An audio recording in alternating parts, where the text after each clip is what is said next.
தமிழகத்தில் வாகன பதிவு சான்று மற்றும் ஓட்டுநர் உரிமம் ஆகியவற்றை விரைவு அஞ்சல் மூலமாக பயனாளிகளுக்கு அனுப்பி வைக்கும் திட்டம் இன்று முதல் நடைமுறைக்கு வந்துள்ளது.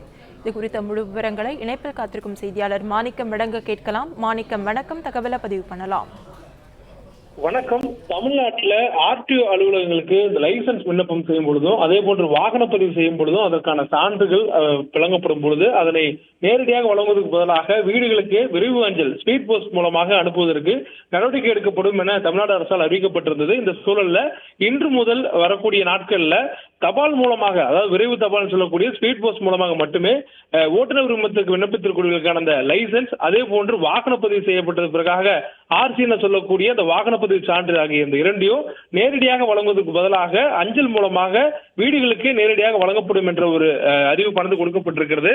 மேலும் இனி நேரடியாக வழங்கப்பட மாட்டாது என்ற ஒரு அறிவிப்பும் கொடுக்கப்பட்டிருக்கிறது. இந்த வாகன பதிவு மற்றும் லைசன்ஸுக்கான விண்ணப்பங்களின் பொழுது சரியான முகவரி அல்லது தொலைபேசி எண்ணை கொடுக்க வேண்டும். அவ்வாறு கொடுக்க தவறும் பட்சத்தில் அதற்கான முழு பொறுப்பையும் விண்ணப்பதாரர்களை ஏற்க வேண்டும் என்ற ஒரு அறிவிப்பும் கொடுக்கப்பட்டிருக்கிறது. அப்படி தவறும் பட்சத்தில் அவர்கள் மீண்டும் நேரடியாக ஆர்டிஓ அலுவலர்களுக்கு வந்து அவருடைய உண்மையான முகவரி மற்றும் அலைபேசி எண்ணை பதிவு செய்ய வேண்டும். அதற்கு பிறகாகவும் மீண்டும் அவர்களுக்கு தபால் மூலமாக மட்டுமே வீடுகளுக்கு அனுப்பப்படும், நேரடியாக கையில் வழங்கப்படாது என்ற ஒரு அறிவிப்பும் கொடுக்கப்பட்டிருக்கிறது.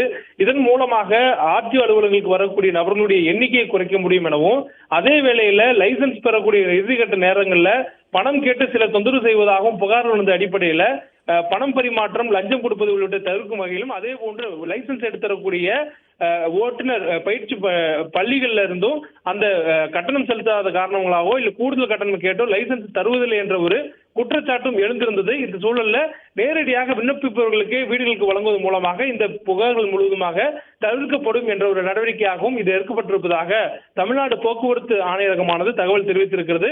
மேலும் இன்று முதல் வரக்கூடிய நாட்கள்ல லைசன்ஸ் மற்றும் ஆர்சி என சொல்லக்கூடிய வாகன பதிவு சான்றிதழ்கள் நேரடியாக தபால் மூலமாக வீடுகளுக்கே வழங்கப்படும் என்ற ஒரு அறிவிப்பு கொடுக்கப்பட்டிருக்கிறது.